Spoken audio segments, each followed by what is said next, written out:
name is Quinn and I am a bookseller here at the Reading Room CLE.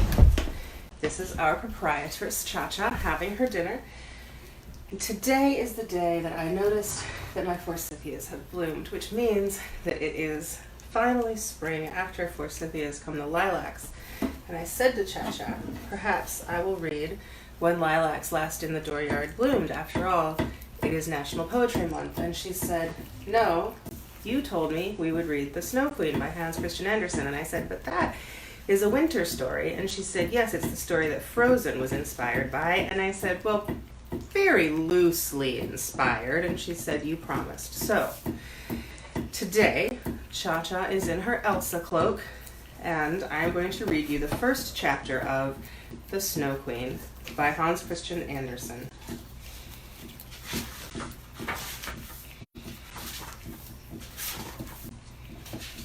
This first part is called The Looking Glass and the Broken Bits.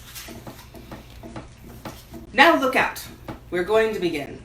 When we've come to the end of this part, we shall know more than we do now, for it has to do with a wicked imp, one of the very wickedest, Old Nick.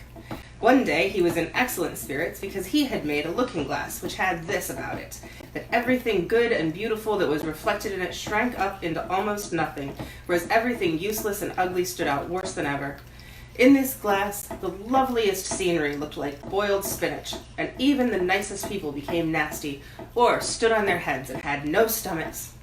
Faces were so twisted that you couldn't recognize them, and if you happened to have one freckle, you could be sure that it would spread all over your nose and mouth. That was huge fun, according to Old Nick. Suppose a person had some good, kind thought. A horrible leer was reflected in the looking glass, which made Nick roar with laughter at his clever invention. Everyone who went to the imp school, for he kept a school for imps, went about saying there had been a miracle. Now, for the first time, they declared, one could see what people and things really looked like. They ran about all over the place with the looking glass, till at last there wasn't a country or a person that hadn't been changed for the worse in this way. And now, they decided to fly up to heaven and make fun of the angels and of God himself. The higher they flew with the looking glass, the more horribly it leered they could scarcely hold on to it.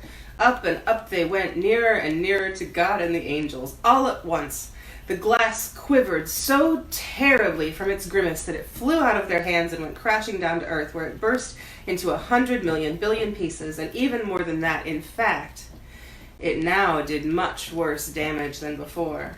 You see, some pieces were hardly bigger than a grain of sand, and these flew round the whole wide world, and whenever they got into people's eyes, they stuck there. And a person saw everything wrong, or only saw the worst side of a thing, for every little glass splinter had kept the same powers as the whole looking glass. Some people even got a little bit of glass in their hearts, and that was too terrible. The heart became just like a lump of ice. A few fragments were so big that they got used as window panes, but it was better not to see your friends through windows of that sort. Other pieces were fitted into spectacles, and when people put on their glasses in order to see properly and fairly, then things didn't go at all well, and the devil laughed till he split. But outside, there were still little bits of glass whirling about in the air. Just listen to what happened. And here is a picture of the storm of imps and glass and snow. And the next part is called A Little Boy and a Little Girl, and we may read it tomorrow. You can find this story on our website, or you can find it on the internet, or you can find it wherever books are sold. I hope that none of you get that sort of glass caught in your eye. So, watch out for shards of glass. I will see you tomorrow. In the meantime, keep reading.